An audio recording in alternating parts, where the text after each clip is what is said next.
Hi, it's Jen from Shabby Fabrics. I have a project for you today that is absolutely adorable and practical, my favorite combination. I know at Christmas time when I bring out that most important dinnerware that I reserve for Christmas Eve and Christmas night, I do not put that in the dishwasher. Instead, I wash that by hand and I put that on a drying rack on top of a drying mat. And isn't this beautiful? This is brand new. This is a combination of a Bosal IN-R-FORM Sew-In. It has this really neat kind of tacky characteristic to it. And then one of our favorite pattern designers, Christine Poor from Poorhouse Design, designed the Dry Ideas pattern. And there's so many possibilities with this pattern.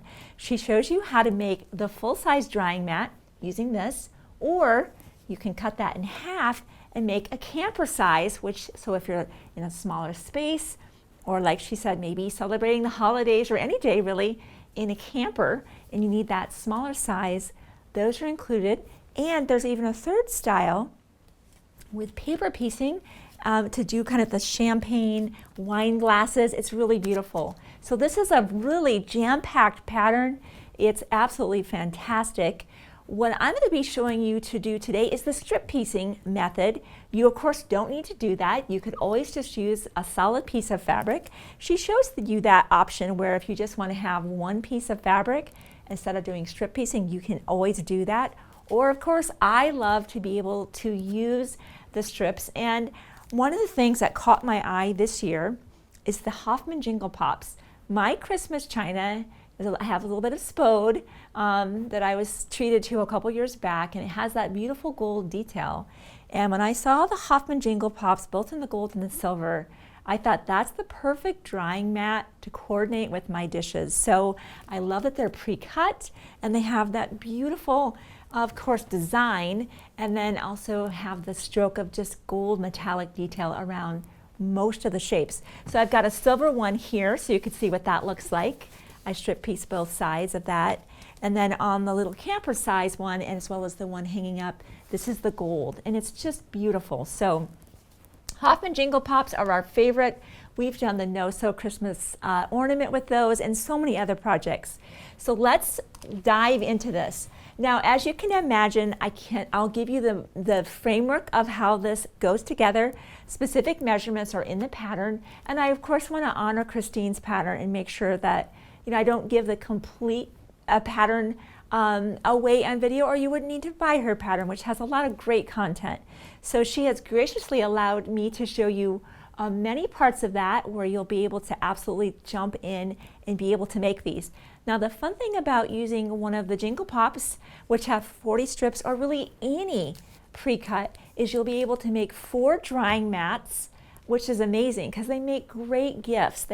I have drying mats upstairs. I have them down in my guest area. There's a little sink there, so if there's no dishwasher down by my guest area, so that way they have a spot to be able to dry their dishes. So you'll be amazed. You will definitely find 4 people that want one of these mats.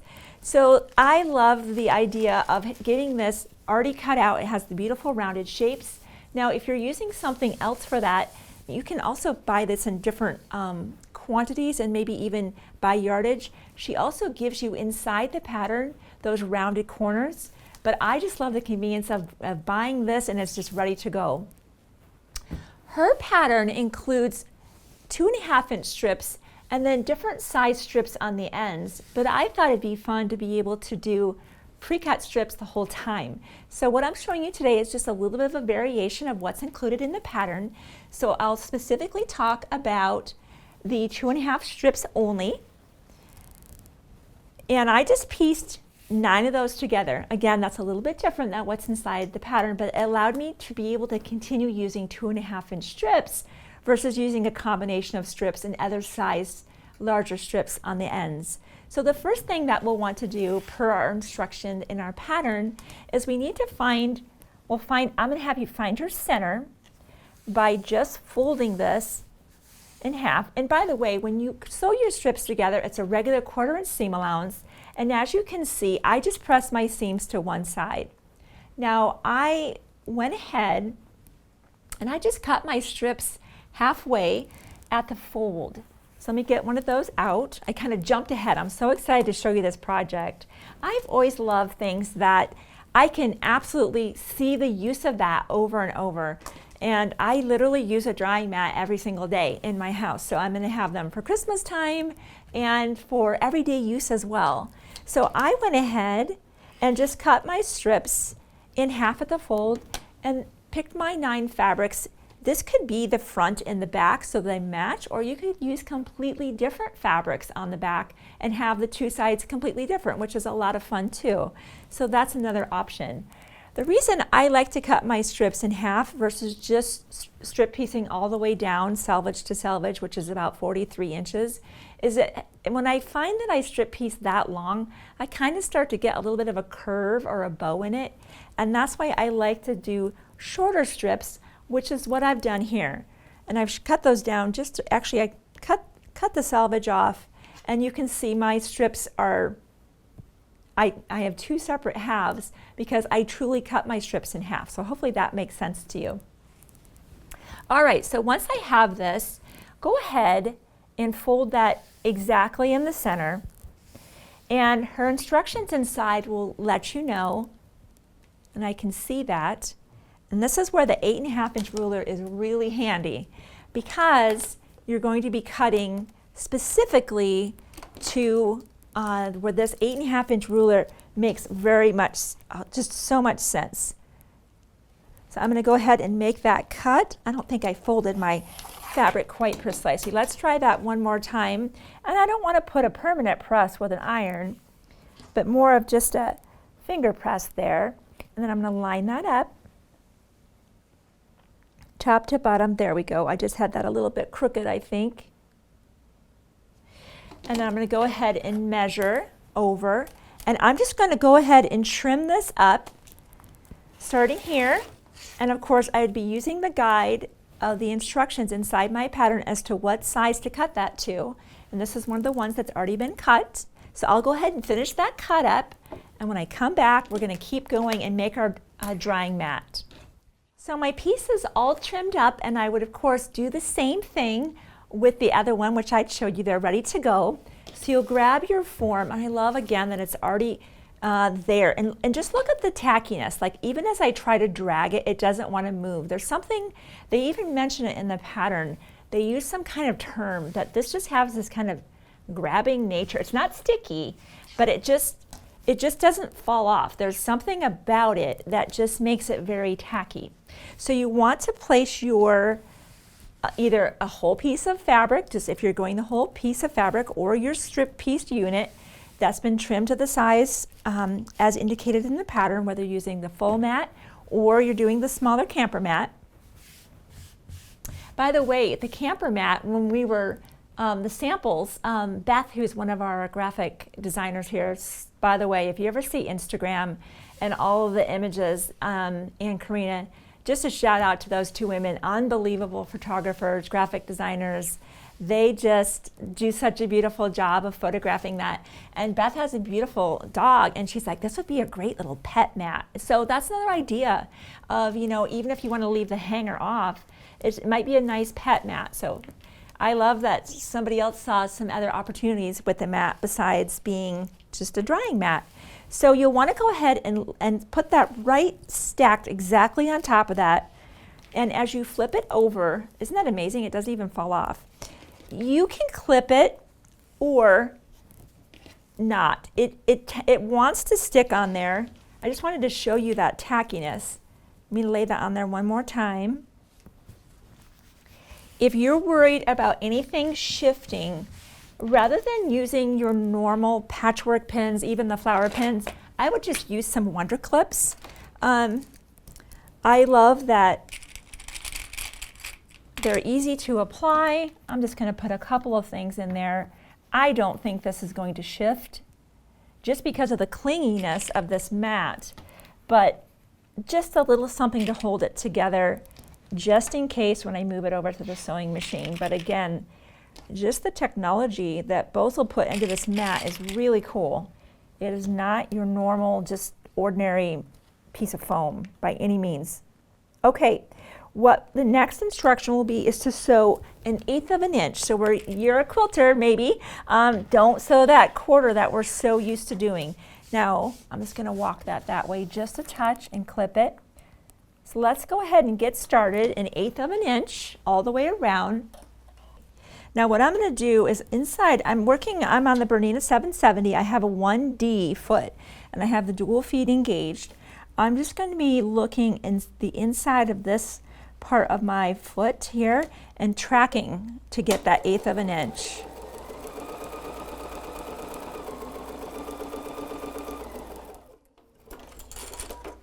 Okay, boy, that is the foot to use. You know, I'm always, when I'm not quilting, you know, I'm like, okay, what's the best foot? I think I chose the best one today with that one. That is just such a confident foot. So if you're working with a BERNINA, that is definitely one to consider. You can see this part out here. So you could either trim that with the rotary cutter if you're comfortable, or scissors if you would prefer that. You know, really, because using pre-cuts, you really aren't going to be using this rotary cutter too much. Now, I also brought out another ruler, my 2.5 by 24.5. Let's say you're like, I want to use my scraps. I don't want to buy a new product. Grab the 2.5 by 24.5 inch ruler. What makes that so nice is you can just lay that on your fabric. You don't have to find 2.5, it is 2.5, and just cut your strips. So it's a great one to have anytime you want to be able to do a project that uses 2.5 inch strips and you want a really scrappy look and you're going to use your stash. So it's a great option to have that. All right, once that's done, our next step is to say, what's my top? Whatever your top is, that's where you are going to be including a loop if you want to have that. Now, if you're thinking, I'm never going to hang this up as long as I live, don't even put the loop in. And with the loop, the pattern has this, cutting this to 2 by 4. What I've found, and I've cut 1 to 2 by 4, is that's what that is, and I'll show you how to make it. But I right away want to just suggest that if you think you're going to hang that up, consider what that hook dimension is, and if necessary, make your strip 2 by 5 or 6. This one's a 2 by 6. So if you have a hook that just has that kind of thicker, well, plastic or metal or whatever it is, you might want to consider making that hanger longer. If you like it hanging on the angle, we'll show you where to put that on. If you want it to hang in the middle, you'll want to center that so now it hangs, completely level. Or again, not even having a hanger at all if you anticipate you won't need that. So if you're going to go ahead and include the hanger, it's very straightforward, and I'll get my iron heating up. I should have had that going. You'll just grab your fabric, cutting it to whatever length you believe is correct for you, cutting it 2 inches wide, and just folding in half. And my iron is not hot, but we'll see what we can get here. Folding it in half, but that's heating up very quickly, and I like that. Folding it in half, you see that crease there? Then you would fold in half again to the middle. I'm just going to do that real quick. The Panasonic iron, one of my favorite things about this iron, by the way, you've probably seen me using this more and more, is just the portability. I don't have a cord dragging and bumping my project. I just love that, and it also has a steam function, so if I want to steam, I can. So there's just a lot of things in that, and they're coming out with more and more colors. There's a red, there's a beautiful blue, there's a gold now. I think there's even a rose gold. It's so pretty. So I just love, I've got different irons, I've got Rowentas, but if you want a small little powerhouse, definitely think about that one and the portability of it. Okay, I'm sitting here talking about irons and I forgot to tell you what I'm doing. Just fold toward the center and then fold in half again and press. Now I've done that ahead of time as I showed you, and you're just going to go ahead and stitch that closed. Now I just used white thread at the time. Of course, go ahead and use your red if you're going to use red for your hanger. You're just going to use one of your strips that's in your Jingle Pops, if you're going to be using that, or another strip roll, and you'll cut that strip from 2.5 down to 2, and then again the length that you prefer. So you don't need to go grab another piece of fabric, you can just use one of those strips for that purpose. But again, use the coordinating thread for whatever that hanger color will be. This is my top. You can say, you know what, I want to go ahead and I'm going to have it, maybe 1.25 inches over, 1.5 inches over. So all you need to do, I find my center, and I just fold it down like that. That's all you need to do. Even if you just get the 2 edges lined up just like that on the bottom, and then press, that's how you make it. Just like that, okay? Now this is the size that's included in the pattern, the 4. And again, I should have sewn that with a green, but I wanted you to be able to see where my thread was. That's why we sometimes don't sew in the coordinating thread, because then you can't see it. So I would absolutely grab a beautiful green. Now if you want to go ahead and include the hanger, and that's where I say, let's say I want that, that's where I want my hanger, and I want that to be like this. Go ahead and flip it over. This is a little bit of a variation on the pattern, by the way. She gives you a little bit of a different option for the hanger. So if you want yours to look like mine, go ahead and follow these instructions. And I'm just going to go ahead, I just don't want it to move while I go to the sewing machine. And again, just doing a basting stitch. I'm going to definitely shorten my stitch length and go over that a couple of times, because you can imagine if you are going to actually hang this up again and again, there's going to be tension there, and you want to make sure that doesn't come undone.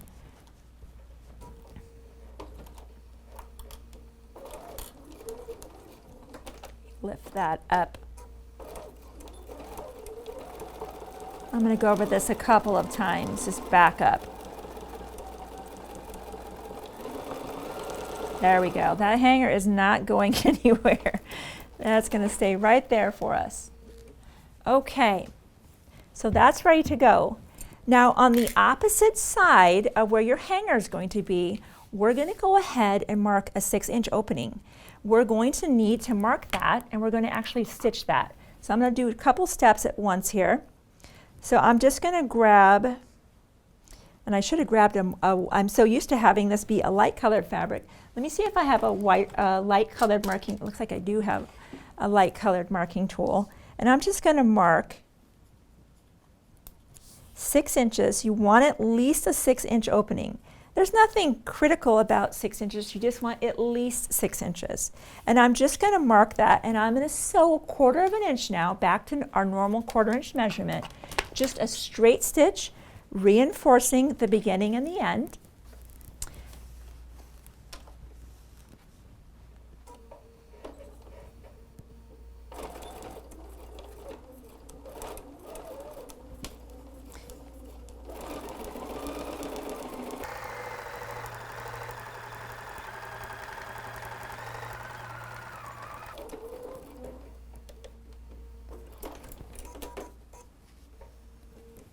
Okay, so I want to show you that.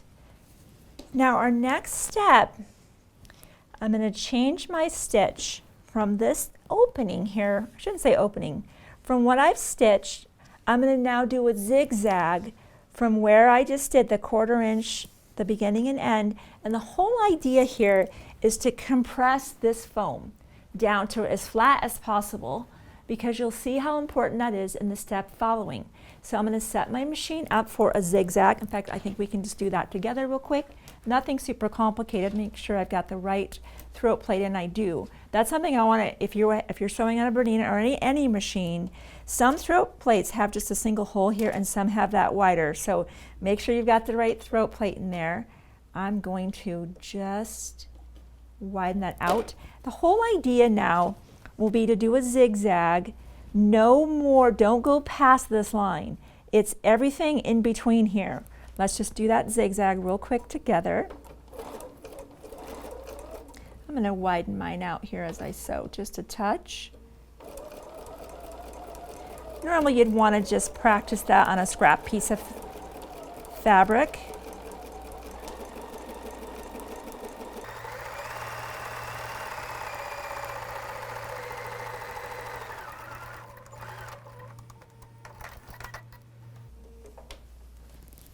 Okay, so that's what that's going to look like so far. We get that trimmed, those threads trimmed. Now our other piece will come into play. So let's go ahead and grab that. We know we want to make sure that that hanger stays on the inside. And again, if we wanted to say, okay, that's going to be, well, you could change it up if you wanted. You could have these be opposite so that when you flip it over, let's do that. Let's make it fun. We don't need to make them exactly, so if they were the same, it'd be like this. I'm going to change it up so it's a little bit different on both sides. That makes it really fun. Make sure that's inside. We'll place them on top of each other. Just like that. Now you don't have the grabbiness, right? Because that's been covered up. Now it's going to be very important to go ahead and clip. So I want to make sure that's exactly where it's supposed to be. And I'm actually going to clip this before I flip it over. I'm going to sew this from the other side because I'm blind in these corners. I can't see where that curve is. So what that means is this is going to end up being on the bottom. So that's why this flat part's going to be showing right now. So I'm going to go ahead and clip that, making sure everything is exactly where we want it.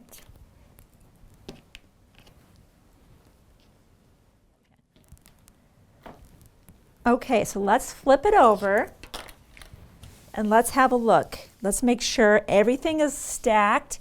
If you see just a little bit of fabric, you know, it's poking out, I just double check that nothing shifted. It's just, that's just the nature of it, right? And we're going to go in just like we did before, trimming any areas. Now let's flip this to this side where we can see. Now we'll go back to our standard 1/4" seam allowance, and I'm going to start here at the opening, and once again we're going to backstitch there, come all the way around with a 1/4" and stop here, and we're going to turn that through. So let's go ahead. So now I'm ready to go. Make sure you're off that zigzag stitch back to a straight stitch, and we'll be stitching now a 1/4 inch. We'll definitely want to reinforce right there.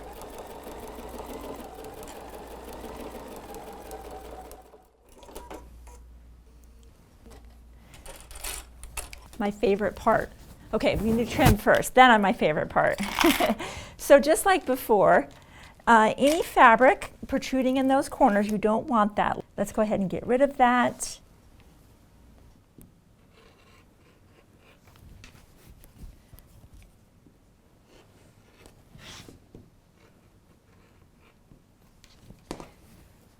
You know, I am excited about the camper style of this too, because I know camping has become so popular, and of course you're working in a smaller space, so it's really fun to be able to still bring a little bit of home with a cute little drying mat in your camper. Of course, now they call it what, glamping, I think. That's the new that's the new trendy word. Okay, so now that we're here, my favorite part is getting to turn these projects through. And you'll just push, of course, and I've got my clover point turner, which is my go-to. If you've seen any videos where I'm turning something through, you know I have this on set with me, because it's got these great features of both curves and points. So no matter, I've got these curves, so I'm going to be using this end, but if you have a sharp 90-degree turn, then you'll be able to use the other point of that. These products are made in Japan. They have just the best quality, and the Clover Wonder Clips, they're just the patchwork pins. They really just, even that magnet pin cushion is Clover. I've seen so many notions over the years, and I can't recommend the Clover notions to you enough. They really do solve problems and make things a lot easier and more fun. Okay. So I've done what I can with my fingers, but now I'm going to use that point turner, the curved portion of the point turner, to get those out. This is so cute. You can already see, that almost makes doing dishes fun, right? You get to be able to, use your beautiful drying mat. So here's where we are so far, and I like to give that a good press. Just don't be afraid to get right in there and give that a good press. Let me move that out here so you can see what I'm doing.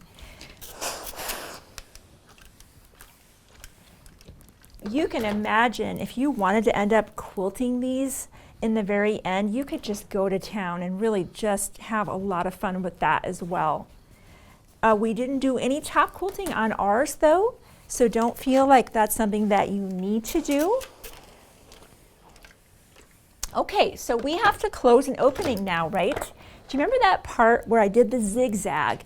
That was the whole idea, is just to kind of compress that so that that turns down for us.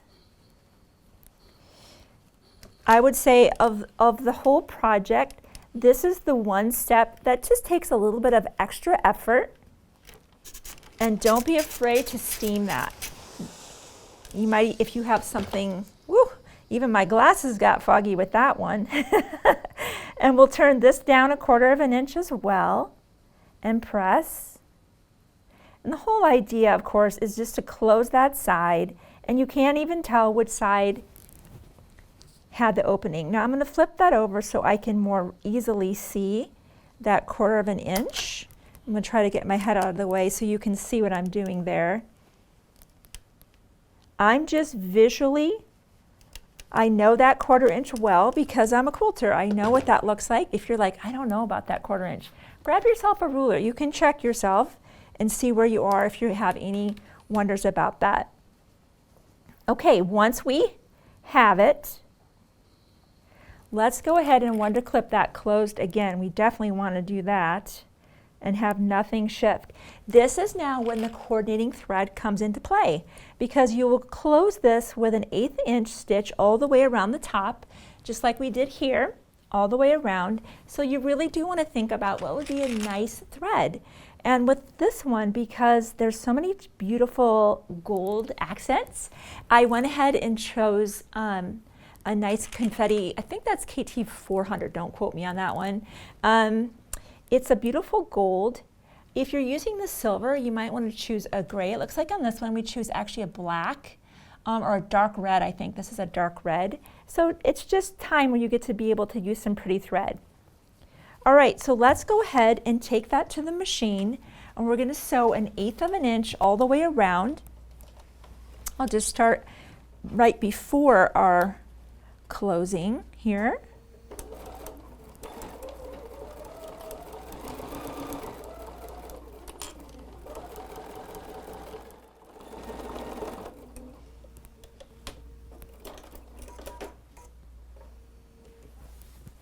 Oh my gosh, this is so cute. This is amazing. And you know, we made this really, it is, gosh, you know, strip piecing, I think I didn't even spend an hour doing that. This is easily done in just a couple hours. Look how adorable this is. It's just so practical. It's fun to make. It's fun to give. So, you know what, tag a friend that you know would love to learn how to make this. It's a super affordable project, and of course, with the beautiful Jingle Pops, it makes it even more fun because you don't even have to cut those strips out, or maybe another jelly roll that you have in mind altogether. So thank you for hanging in there with me. I know it was a longer video, but hopefully you had fun. I'd love to hear from you. Leave me a comment, like the video if you liked it, and be sure to subscribe. That way you never miss out on a video. I'll see you next time.